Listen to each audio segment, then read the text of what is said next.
Hello everyone, myself Umar Ahmed Ganai, first year MBBS student at Government Medical College Doda. I hope आप सब अच्छे से होंगे। जो most of the students question पूछते हैं कि how to study 14 to 15 hours a day, मेरा एक दोस्त था, उसी की कहानी ने उसको अब 4th ड्रॉप में उसकी सिलेक्शन हुई तो उसने कैसे अचीव किया, तो वही कहानी मैं आपके साथ शेयर करूँगा ताकि आप लोगों को हेल्प मिले।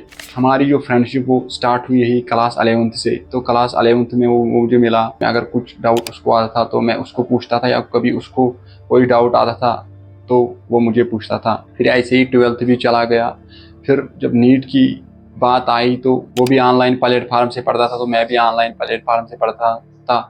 जो ऑनलाइन प्लेटफार्म था वो सेम था, उसके पास भी था पीडब्ल्यू, मेरे पास भी था पीडब्ल्यू, तो ऑनलाइन प्लेटफार्म दोनों के पास सेम था। अराउंड नीट की जर्नी में भी उसको कोई डाउट रहता था तो मैं उसको क्लियर करता था, या कभी मुझे कोई डाउट आता था मैं उसको फ़ोन करता इस क्वेश्चन को क्या करना, तो ऐसे ही हम मतलब सॉल्व करते थे। तो ऐसे ही नीट की अब जब एग्ज़ाम जब हमने दिया तो जब भी अब रिजल्ट आया तो उसकी सिलेक्शन नहीं हुई। फर्स्ट अटेम्प्ट में 601 मार्क्स आए थे, तो उसके मार्क्स थे ये अराउंड 450 मार्क्स थे उसके। तो फर्स्ट अटेम्प्ट में अब उसकी सिलेक्शन नहीं हुई। फिर उसने दूसरे अटेम्प्ट में पीडब्ल्यू, दूसरे अटेम्प्ट में भी पीडब्ल्यू लिया ऑनलाइन प्लेटफार्म, तो दूसरे अटेम्प्ट में भी उसकी सिलेक्शन नहीं हुई।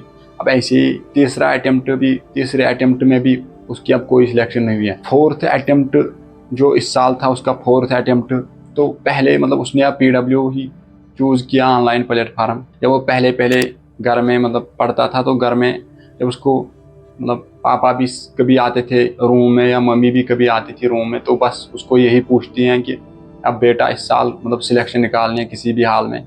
तो उसकी वजह से वो ओवरथिंक का शिकार हो गया। वो बस दिन भर यही सोचता था कि अब इस साल किसी भी हाल में सिलेक्शन निकलनी चाहिए।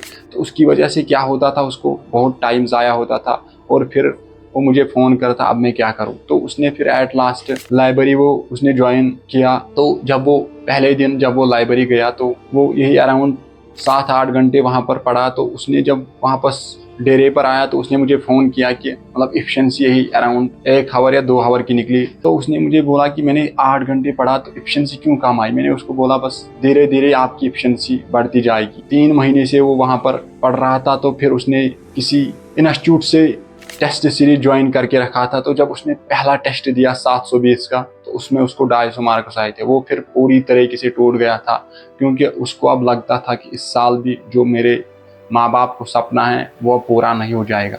उसने फिर क्या किया, उसने डू और डाई लिया कि इस साल मुझे किसी भी हाल में सिलेक्शन निकालनी है, मुझे कुछ भी हो जाए सिलेक्शन निकालनी है। वो फिर क्या करता था इन्हें, वो फिर लाइब्रेरी जाता था, वहाँ पर 10-12 घंटे पढ़ता था। एट लास्ट उसको माइंड में बस 24 घंटे यही बात रहती थी कि जो उसको माँ ने बताया था कि इस साल आपको सिलेक्शन निकालना है बेटा, इस साल किसी भी हाल में सिलेक्शन निकालना है। 24 घंटे उसके माइंड में ही चलता था।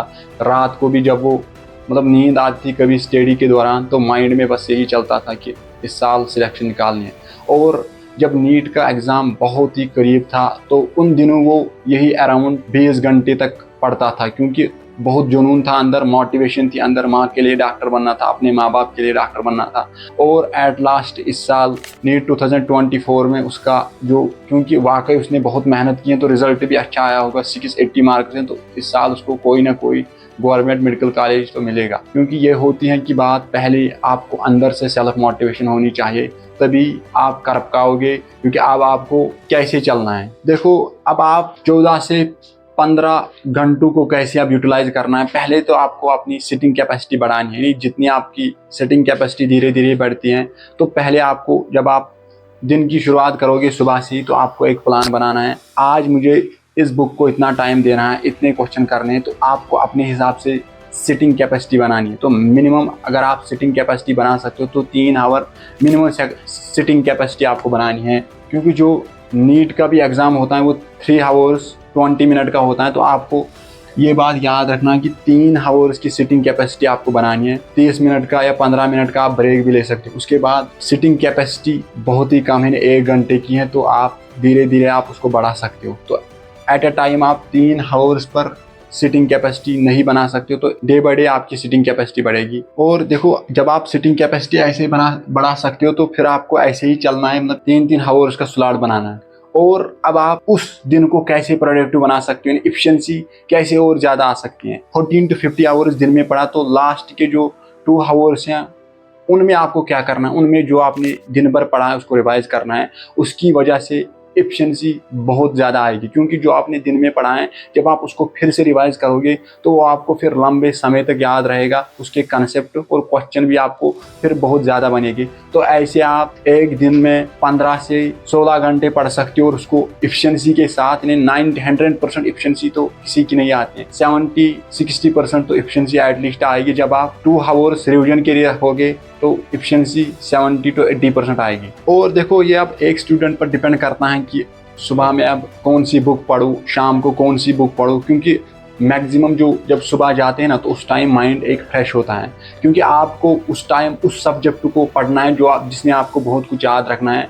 वो है नीट के लिए बायोलॉजी, क्योंकि जो आपको उसमें आपको सारा कुछ याद रखना पड़ता है, क्योंकि सुबह एक तो माइंड फ्रेश होता है और जल्द जल्द चीज़ें याद होती हैं। तो आपको सुबह अपने हिसाब से, मेरे हिसाब से तो सुबह आपको बायो पढ़नी है। जो आपको अच्छा लगता है तो आप अपने हिसाब से वही पढ़ सकते हो, क्योंकि बाकी जो फिजिक्स और केमिस्ट्री उसमें ज़्यादा कंसेप्ट यूज़ होते हैं, क्योंकि बायो में बहुत सारा आपको रटना पड़ता है। तो सुबह आप ज़्यादा रट सकते हैं, ऐसे ही आपको चलना है, या इसमें आपकी अपनी भी चॉइस है, जो आपको अच्छा लगता है आप वही कर सकते हो। ऐसे आप एक दिन में 14 to 50 आवर्स पढ़ सकते हो। तो एक दिन को आप ऐसे प्रोडक्टिव बना सकते हो, और प्लानिंग आपको पहले से ही रखना है। तो नेक्स्ट वीडियो के लिए बने रहे, तब तक के लिए ओके बाय।